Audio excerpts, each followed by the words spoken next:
जय हिंद विद्यार्थी जी। पांडव मैथमेटिक्स में एक बार फिर से स्वागत है। विद्यार्थी जी अभी रेशियो का वीडियो चढ़ा रहे हैं और पिछले वीडियो में रेशियो का ही था, जिसमें टाइप 2 का नेचर 6 सीख रहे थे। आज हम लोग सीखेंगे टाइप 2 का नेचर 7। और विद्यार्थी जी पहले आपको रेशियो सीखना होगा बढ़िया से। अगर आप रेशियो अच्छी तरीक़े से सीख जाते हैं तो अर्थमेटिक का कोई भी चैप्टर, पूरे अर्थमेटिक का कोई भी चैप्टर आप पढ़िएगा तो उसको हम रेशियो से ही बतलाते हैं। और जो क्वेश्चन रेशियो से नहीं टूटता है उसके अलावा 4 मेथड और है, जो पूरे ग्रुप, शेष ग्रुप, बैलेंस करने पर आधारित, गाय मुर्गा पर आधारित। अगर वो क्वेश्चन रेशियो से नहीं टूटेगा तो ये 4 मेथड से तोड़ेंगे, लेकिन यही 5 मेथड से हम पूरे मैथ को पढ़ाते हैं। अर्थमेटिक के साथ साथ एडवांस भी रेशियो का ही हम प्रयोग करेंगे। तो चलिए आइए सीखते हैं टाइप 2 का नेचर 7। और विद्यार्थी जी आपसे एक बात करना चाहते हैं, वीडियो अगर आपको अच्छा लगता है तो चैनल को ज़रूर सब्सक्राइब करें और शेयर ज़रूर कीजिए। विद्यार्थी जी आप लोग शेयर नहीं करते, शेयर कीजिए। और जो भी प्रॉब्लम होता है, जो भी कन्फ्यूज़न होता है उसको कमेंट में लिखिए, हम कमेंट पढ़ेंगे, उसके बाद हम उस कन्फ्यूज़न को दूर करेंगे आपका। और जो हम मुझ में कमी है उसके बारे में भी बोलिए, वो भी हम अपना कमी को कम करेंगे। तो आइए विद्यार्थी जी देखिए टाइप 2 का नेचर 7। टाइप 2 का नेचर 7 देखिए। टाइप 2 का नेचर 7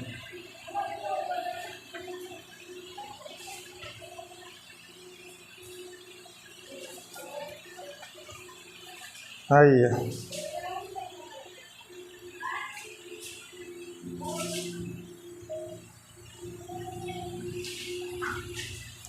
क्वेश्चन आपका दिया हुआ है, देखिए बोल रहा है एक धनराशि को 3 भाई ए, बी तथा सी में इस प्रकार बांटे गए हैं कि पूरे धनराशि का 5/12 भाग ए को प्राप्त हुआ तथा बी ने उतना ही रुपये प्राप्त किए। यहाँ में लिखा हुआ है, मे को काट देना है। बी ने उतना ही रुपये प्राप्त किए जितना कि ए और सी मिलकर, तथा शेष धनराशि सी ने प्राप्त किया। तो बताए कि ए, बी तथा सी के भागों का अनुपात क्या होगा। चलिए आइए विद्यार्थी जी प्रश्न को पढ़ें तो प्रश्न में एक भिन्न दिखाई दिया, 5/12 भाग एक ही भिन्न है। पिछले वीडियो में सीख रहे थे 2 या 2 से अधिक भिन्न था, लेकिन इस प्रश्न में देख रहे तो एक ही भिन्न है। तो जब प्रश्न में एक भिन्न दिखे तो का अथवा से का सहारा लेंगे, और जब प्रश्न में एक से अधिक भिन्न दिखे तो उन सभी भिन्नों के हरों का एलसीएम ले लिया जाता है, और जो एलसीएम आता है वही टोटल भाग कहलाता है। यानी उसको कहे गए कथन के अनुसार उसको बैठा देंगे। लेकिन इसमें एक ही भिन्न है, तो जब एक भिन्न है तो का अथवा से का सहारा ले लेंगे। और जिस राशि के साथ का या से लगा रहता है उस राशि का मान भिन्न के हर में होता है और शेष बचे राशि का मान भिन्न के अंश में। जिस राशि के साथ का अथवा से लगा रहे उस राशि का मान भिन्न के हर में और शेष बचे राशि का मान भिन्न के अंश में। तो यहाँ देखिए बोल रहा है एक धनराशि को 3 भाई ए, बी तथा सी में इस प्रकार बांटे गए हैं कि पूरे धनराशि का 5/12 भाग ए को प्राप्त हुआ। पूरे धनराशि का लिख देते, थोड़ा सा लिख देते, इसको मिटा रहे हैं, एक बार लिख देते हैं भिन्न के बारे में। बोल रहा है पूरे धनराशि का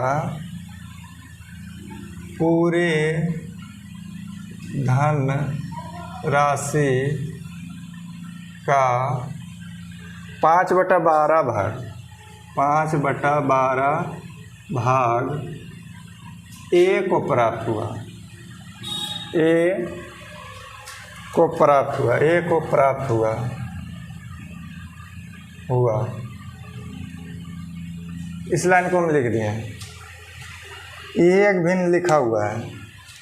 बोल रहा पूरे धनराशि का 5/12 भाग ए को प्राप्त हुआ।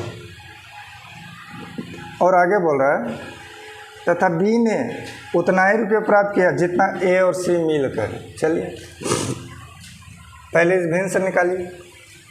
तो बोल रहा है पूरे धनराशि का लगा हुआ है, जब गुना गुनी या भाग के पहले जो का लगा हुआ है, इसके पहले जो का लगा हुआ है ये वाला, ये किसके साथ लगा हुआ? पूरे धनराशि के साथ लगा हुआ है। तो पूरा धनराशि हो जाएगा 12, पूरा धनराशि 12। जिस राशि के साथ का अथवा से लग जाए उस राशि का मान भिन्न के हर में होता है। तो पूरा धनराशि 12, यानी तीनों व्यक्ति के मिलाकर धनराशि जो होगा ए प्लस बी प्लस सी, तीनों मिला करके हो जाएगा 12। तो पूरे धनराशि 12 जिसमें ए को प्राप्त होगा 5, ए को प्राप्त हुआ 5।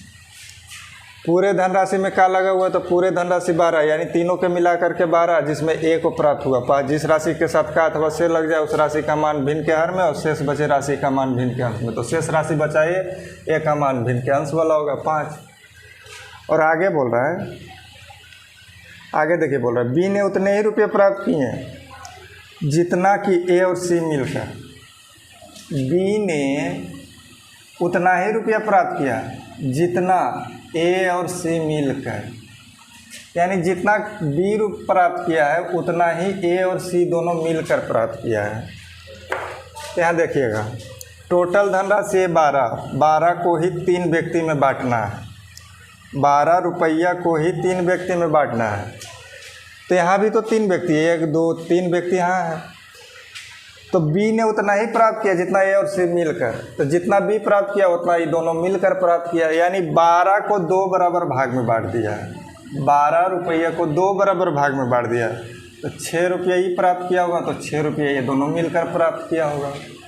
हो गया 6 रुपया बी प्राप्त किया होगा, तो 6 रुपया ए और सी मिलकर प्राप्त किया होगा।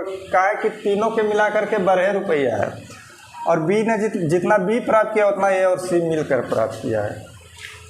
तो आपसे पूछ रहा है ए बी सी का रेशियो।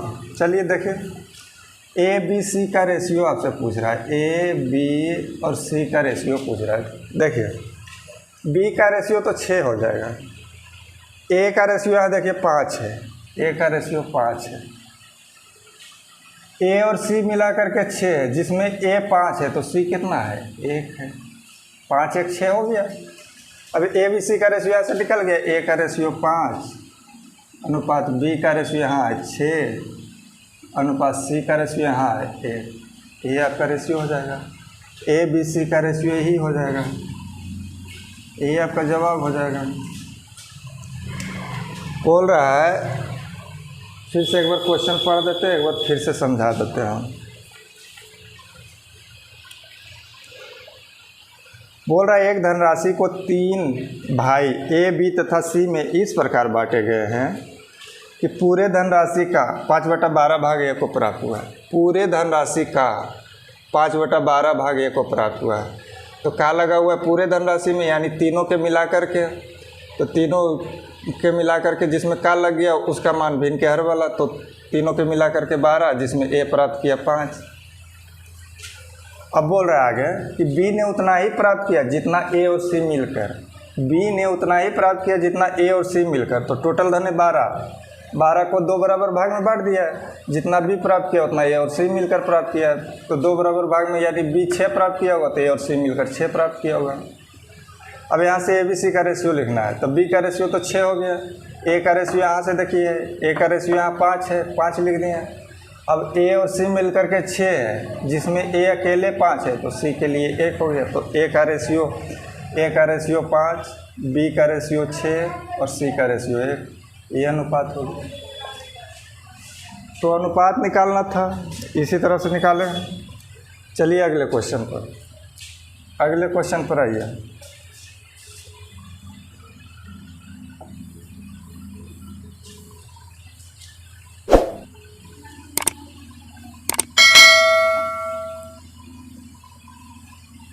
क्वेश्चन धीरे धीरे स्टैंडर्ड होते जाएगा विद्यार्थी जी, जैसे जैसे आगे बढ़ेंगे क्वेश्चन स्टैंडर्ड मिलते जाएगा।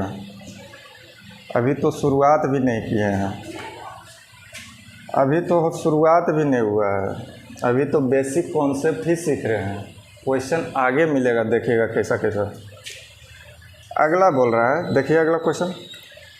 अगला बोल रहा है एक धनराशि को पी, क्यू तथा आर के मध्य इस प्रकार बांटे गए हैं कि पी का भाग क्यू तथा आर के कुल भाग का 5/11 गुना। पी का भाग बोल रहा है पी का भाग क्यू तथा आर के कुल भाग का 5/11 गुना प्राप्त हुआ तथा क्यू ने उतना ही राशि प्राप्त किया जितना कि पी तथा आर दोनों मिलकर। तो बताएं कि पी, क्यू तथा आर के भागों का अनुपात। चलिए, इस प्रश्न में भी एक ही भिन्न दिखाई दे रहा है, तो काथ व से का सहारा लेंगे और जिस राशि के साथ काथ व से लग जाए उस राशि का मान भिन्न के हर में होता है और शेष बचे राशि का मान भिन्न के अंश में होता है। तो यहाँ बोल रहा है पी का भाग क्यू तथा आर के कुल भाग का, क्यू तथा आर के कुल भाग का 5/11 गुना है। तो भिन्न के पहले जो का लगा हुआ वो किसके साथ लगल है? पी के साथ कि क्यू तथा आर के साथ? तो क्यू तथा आर के साथ लगा हुआ है। तो P का भाग और Q तथा R का भाग का रेशियो अलग अलग लिखाएगा। का लगा हुआ है Q तथा R में, तो Q तथा R का मान हो जाएगा 11, तो P का मान हो जाएगा 5। ये P और Q तथा R का रेशियो लिखा गया। और आगे बोल रहा है Q ने उतना ही राशि प्राप्त किया, Q ने उतना ही राशि प्राप्त किया जितना कि P तथा R मिलकर, जितना कि P तथा R मिलकर। Q जितना प्राप्त किया है उतना ही P तथा R मिलकर प्राप्त किया है। तो टोटल राशि को 2 बराबर भाग में बांट दिया है। तो यहाँ तीनों मिलाकर के कितना हो जाएगा? तीनों मिलाकर के 11 5 16, तीनों मिलाकर के 16 और 16 को 2 बराबर भाग में बांट दिया तो 8 इसको मिला होगा, तो 8 ये दोनों मिला करके मिला होगा।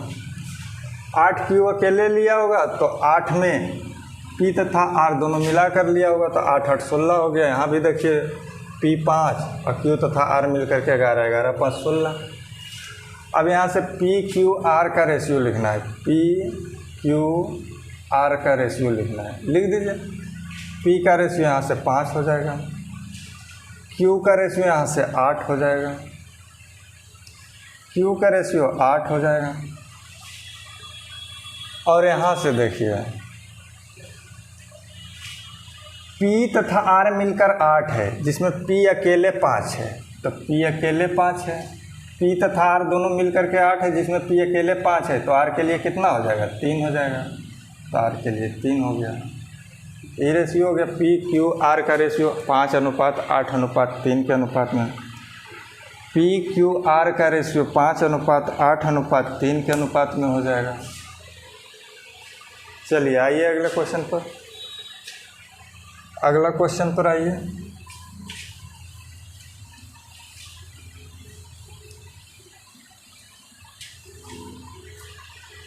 देखिए अगला क्वेश्चन दिया हुआ है, बोल रहा है 45,000 रुपये को 3 मित्रों में बांटा गया। पहला को इस राशि का 1/4वां भाग तथा शेष राशि को 2 मित्रों में बराबर भागों में बांटा गया। तो बताएं कि पहले तथा 2 अन्य की राशि का अनुपात क्या होगा। अब इस प्रश्न को पढ़े विद्यार्थी जी, इस प्रश्न में एक ही भिन्न दिखाई दिया, इस प्रश्न में भी एक ही भिन्न दिखाई दिया। तो जब प्रश्न में एक ही भिन्न दिखाई दे तो काथ व से का सहारा लेंगे और जिस राशि के साथ काथ व से लग जाए उस राशि का मान भिन्न के हर में होता है और शेष बचे राशि का मान भिन्न के अंश में। तो प्रश्न में एक चीज़ और दिया हुआ है, 45,000 रुपया निश्चित राशि। 45,000 रुपया जो है दिया हुआ वो निश्चित राशि है। तो आपको रेशियो प्रकट करना है और रेशियो प्रकट करके फिर रेशियो में ही ज्ञात करना है। प्रश्न से आपको रेशियो में प्रकट करना और रेशियो प्रकट करके रेशियो में ही आपको जवाब भी देना है, आंसर भी आपको रेशियो में ही देना है। तो रेशियो से जब रेशियो में बदलना रहे तो निश्चित राशि से कोई मतलब नहीं रखेंगे।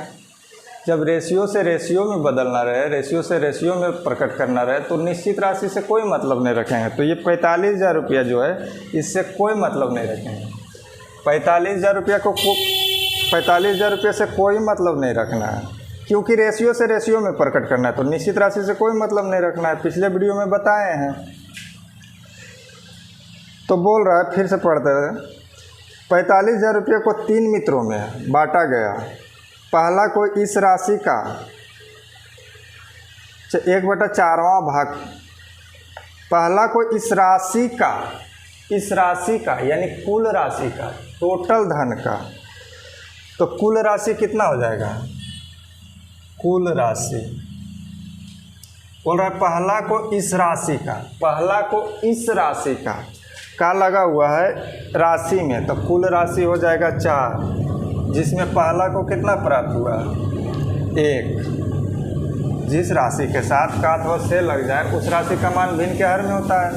तो का लगा हुआ है इस राशि का यानी कुल राशि का 1/4वां भाग है। तो कुल राशि में का लगा हुआ है, तो कुल राशि का मान भिन्न के हर वाला यानी 4। तो पहला को प्राप्त हुआ 1/4वां भाग प्राप्त हुआ, तथा शेष राशि को 2 मित्रों में बराबर भागों में बांट दिया गया। अब शेष राशि जो बचा है 2 मित्र, तो 2 मित्र कौन कौन बचा है? दूसरा और तीसरा, दूसरा और तीसरा। शेष राशि को बराबर भागों में बांट दिया। तो कुल राशि है 4, जिसमें पहला ले लिया 1, तो शेष बचा कितना? 3 को 2 बराबर भागों में बांट दिया। तो 3 को 2 बराबर भागों में बांट दिया, यानी 1.5 इसको भी मिला होगा, 1.5 इसको भी मिला होगा। तो टोटल मिला करके कितना हो गया? 1.5 3। शेष 3 बचा ही है। बोल रहा है शेष राशि को बराबर भागों में बांट दिया। शेष राशि को 2 मित्रों में बराबर भागों में बांट दिया। तो शेष राशि 3 बचा, 3 को 2 बराबर भागों में बांटेंगे, 1.5 हो गया। तो आपसे पूछ रहा है बताएं कि पहले तथा 2 अंक के राशि का अनुपात। आपसे पूछ रहा है पहला और 2 अंक का राशि का अनुपात। तो 2 अंक दूसरा तीसरा है, तो ये वाला लिखना कोई ज़रूरी नहीं था, यही तो पूछ रहा है। पहला का रेशियो 1 और 2 अंक का रेशियो 3, यही आपका जवाब हो जाएगा, यही आपका जवाब हो जाएगा। ये 1.5 लिखना कोई ज़रूरी नहीं था, ये जो 1.5 लिखे हैं इसको लिखना कोई ज़रूरी नहीं था। बोला है लेकिन लिखना कोई ज़रूरी नहीं था। आपसे पूछ रहा है पहला तथा 2 अन्य मित्रों के राशि का अनुपात। तो पहला मित्र को 1 मिला, 2 अन्य मित्रों को 3 मिला है, तो इसी का रेशियो पूछ रहा था। तो 1:3, 1.5 जो लिखा हुआ है इससे कोई मतलब नहीं, तो यही आपका रेशियो हो जाएगा, यही आपका रेशियो हो जाएगा। चलिए आइए अगले क्वेश्चन पर। एक क्वेश्चन और देखिए,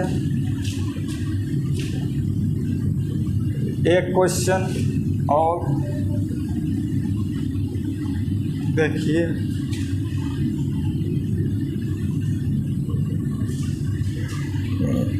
देखिए अगला क्वेश्चन बोल रहा है एक कद्दू को भार के अनुसार 2:3 के अनुपात में 2 टुकड़ों में काटा गया। एक कद्दू है, उसको भार के हिसाब से 2:3 के अनुपात में 2 टुकड़ा में काटा गया। पहले 2 टुकड़ा में काटा गया, उसके बाद आगे देखिए क्या बोल रहा है। 2 टुकड़ों में काटा गया, उनमें बड़े टुकड़ों को भार के अनुसार 3:4 के अनुसार में दोबारा काटा गया। तो पहले जो 2 टुकड़ा किए थे तो एक टुकड़ा छोटा था, उसमें एक टुकड़ा बड़ा था। अब जो बड़ा टुकड़ा था उसको भी 2 बराबर भागों में बांटा है, दो टुकड़ों में काटा है। 2 बराबर भागों में नहीं, 2 टुकड़ों में काटा है, 2 टुकड़ा में काटा है, जिसका रेशियो दिया हुआ है 3:4। 3:4 के अनुसार दोबारा काटा गया। तो उन तीनों टुकड़ों का अनुपात ज्ञात करें, उन तीनों टुकड़ों का अनुपात ज्ञात करें।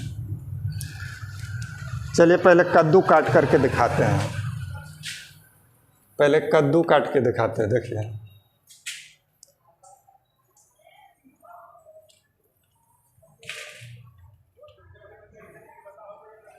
ये कद्दू है। तो मान लीजिए कि हम यहाँ से काट दिए हैं, यहाँ से काट दिए हैं, तो फिलहाल क्या टुकड़ा है? एक टुकड़ा, दो टुकड़ा, एक टुकड़ा, दो टुकड़ा। अब इनमें से जो बड़ा टुकड़ा उसको फिर से काटेंगे, तो बड़ा टुकड़ा ये है, तो इसको फिर से काटेंगे। इसको अगर हम फिर से काटेंगे तो बड़ा टुकड़ा फिर दो टुकड़ा हो गया, एक टुकड़ा, दो टुकड़ा। तो टोटल क्या टुकड़ा? एक टुकड़ा, दो टुकड़ा, तीन टुकड़ा। दो बार काटने से तीन टुकड़ा बना, तीन टुकड़ा बना। तो यही तीनों का रेशियो आपसे पूछ रहा है, यही तीनों का रेशियो आपसे पूछ रहा है। तो चलिए देखिए,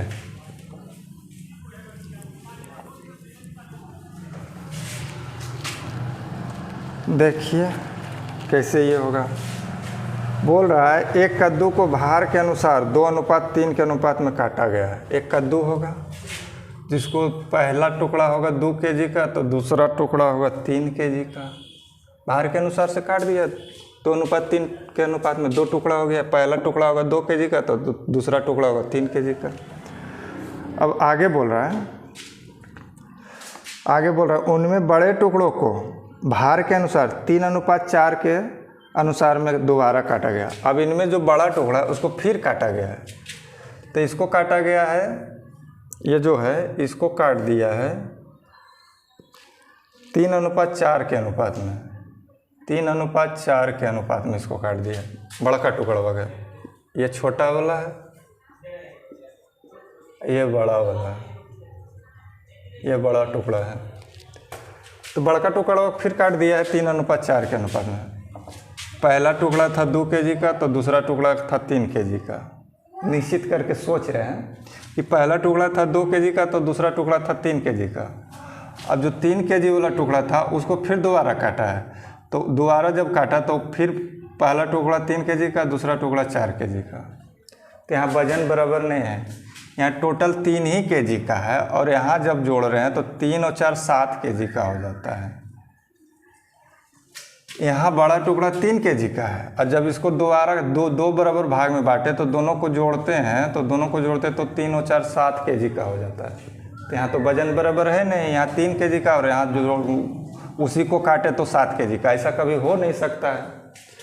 जब एक कद्दू को काटिएगा तो जब पूरा समूचा कद्दू काटिएगा तो जितना kg का वो रहेगा उसको दोबारा तिबारा 4 बार चाहे जय बार काटिए, उसके बाद वजन कीजिए, वजन उतना ही आएगा।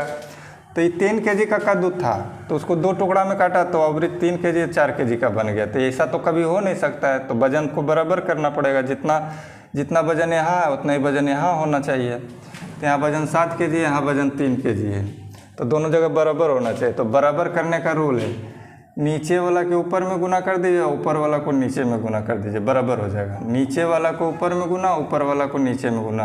पिछले वीडियो में बताएं बराबर करने का रूल कैसे। या तो दोनों का एलसीएम ले लीजिए, जितना एलसीएम आता है दोनों जगह बना दीजिए।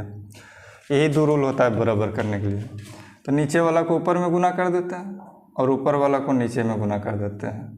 तो 3 से इसमें किया तो 3 से इसमें भी करना पड़ेगा, 3 से इसमें भी करना पड़ेगा। 7 से इसमें किया तो 7 से इसमें भी करना पड़ेगा। अब देखिए बड़ा टुकड़ा ये जो है 7 या 21 kg का यहाँ भी है, 7 या 21 kg का यहाँ भी हो गया। जोड़िए 3 तिया 9 और 4 तिया 12, 12 9 21 kg का हो गया। अब पहला टुकड़ा ये है, अब बड़का टुकड़ा बस 2 टुकड़ा जो बना है, एक टुकड़ा ये है और एक टुकड़ा ये है। तो तीनों टुकड़ा का रेशियो कितना हो जाएगा?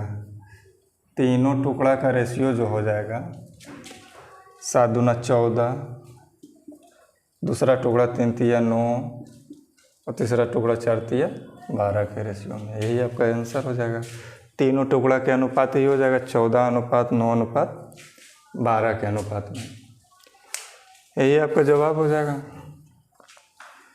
तो चलिए विद्यार्थी जी, मिलते हैं अगले वीडियो में। और विद्यार्थी जी अब आप जो कॉन्सेप्ट अभी सीखे हैं, जो अभी ये सब कॉन्सेप्ट सीख रहे थे टाइप 2 का स्टेज 1 से लेकर स्टेज 7 तक, अब यहाँ से इसी कॉन्सेप्ट का प्रयोग करके निश्चित राशि से तुलना करके और जिसका मान निकालना है उसको मान निकालेंगे। अब इसी कॉन्सेप्ट का प्रयोग करके एक निश्चित राशि से तुलना करके उसका मान निकालना है। अब अगले टाइप में सीखेंगे, तो अगला वीडियो वही आएगा। तो आप लोग वीडियो को शेयर कीजिए। चलिए रहने दीजिए। जय हिंद।